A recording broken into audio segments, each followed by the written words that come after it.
లో షెడ్యూల్ 9లో జోడించినటువంటి అంశం మీద కూడా సుప్రీంకోర్టు స్పష్టంగా చెప్పింది. మీరు షెడ్యూల్ 9లో చేర్చినంత మాత్రాన మాకు సమీక్షించేటటువంటి అధికారం లేదు అనుకోకుండ్రి, దాన్ని కూడా మేము సమీక్షిస్తాము అని గౌరవ సుప్రీంకోర్టు చెప్పింది. అధ్యక్ష, ఈ విషయం అయితే మంచిగా జరగాలని కోరుకుంటున్నాం. కానీ ప్రభుత్వం బాధ్యత లేదా? ఈరోజు మీరు ఇచ్చినటువంటి కామారెడ్డి డిక్లరేషన్ మీద మీరు కట్టుబడి లేరా? 5 ఏళ్లలో 1,00,000 కోట్లు ఇస్తున్నది 22. అధ్యక్ష, సార్ గౌరవ సభ్యులను కోరుతా ఉన్నాను, పూర్తి స్థాయిలో బిల్లుకు సంబంధించి మాట్లాడే అంశంలో మరి బిల్లుకు సంబంధించిన అంశం మాట్లాడితే బాగుంటుంది అధ్యక్ష. వారు మొత్తం షార్ట్ డిస్కషన్ చేపట్టారు.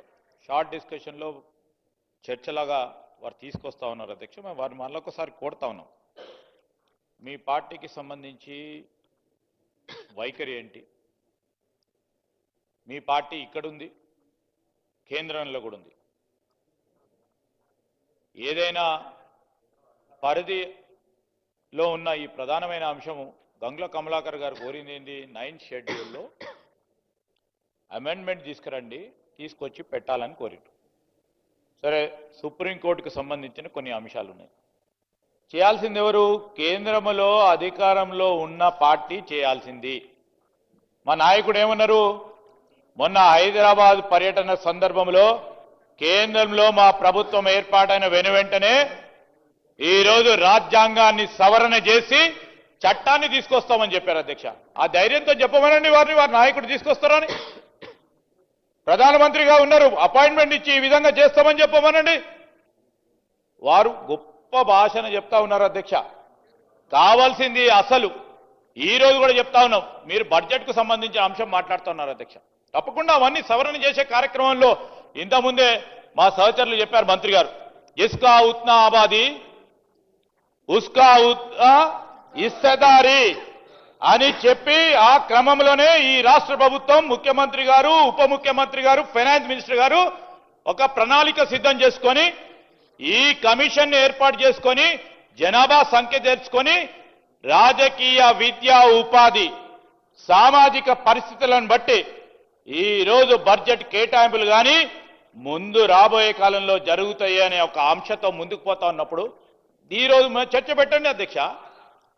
ప్రతి షార్ట్ డిస్కషన్ పెడదాం. ఆ విషయాలను అన్నిటిని కూడా ప్రస్తావన తీసుకురావడం కాదు.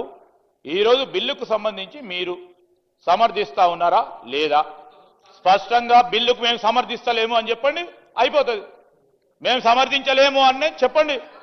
సమర్థిస్తున్నామని చెప్తలేరు, సమర్థిస్తామని చెప్తున్నా. ఎట్టి పరిస్థితుల్లో దీన్ని ఆపు చేయాలనే ఉద్దేశం కనబడుతోంది అధ్యక్ష. దయచేసి పాయల్ శంకర్ గారికి అన్ని విషయాలు తెలుసు, దాన్ని రౌండ్గా చెప్తా ఉన్నారు అధ్యక్ష. ఈరోజు వారి పార్టీ అధికారంలో కేంద్రంలో ఉంది, చేయాల్సిన ధర్మం మాకంటే ఎక్కువ వారిపైన ఉంది.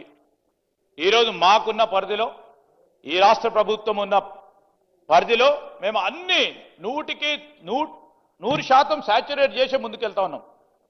ఆ విషయంలో పక్కన పెట్టి వారు చేసేది కూడా మా పైన నెట్టే కార్యక్రమం చేస్తా ఉన్నారు. ఇంకా అనేక అంశాలు, రాష్ట్ర ప్రభుత్వానికి సంబంధించిన అనేక అంశాలు మా పైన నెట్టడానికి ప్రయత్నం చేస్తా ఉన్నారు. కేంద్ర ప్రభుత్వం చేయాల్సింది. ఈరోజు శంకర్ గారికి అన్నీ తెలుసు. దయచేసి బిల్లుకు సంబంధించి నేను గౌరవ స్పీకర్ గారిని కూడా కోరుతా ఉన్నాను అధ్యక్ష, షార్ట్ డిస్కషన్గా కాకుండా ఈరోజు బిల్లుకు సంబంధించిన అంశాలను గౌరవ సభ్యులు మాట్లాడి ఈరోజు ఎంత ఏకవచనంతో, ఏకకాలంలో, మరి ఏక సెంటెన్స్తోని ఈరోజు మేము అందరం బలపరుస్తున్నాం అనే ఆ బిల్లు అధ్యక్ష, దానిపైన చర్చ జరిపి దానిపైన దీన్ని ఆపు చేయాలని ప్రయత్నం చేయకుండా ముందుకు నడపాలని వారిని కోరుతాం.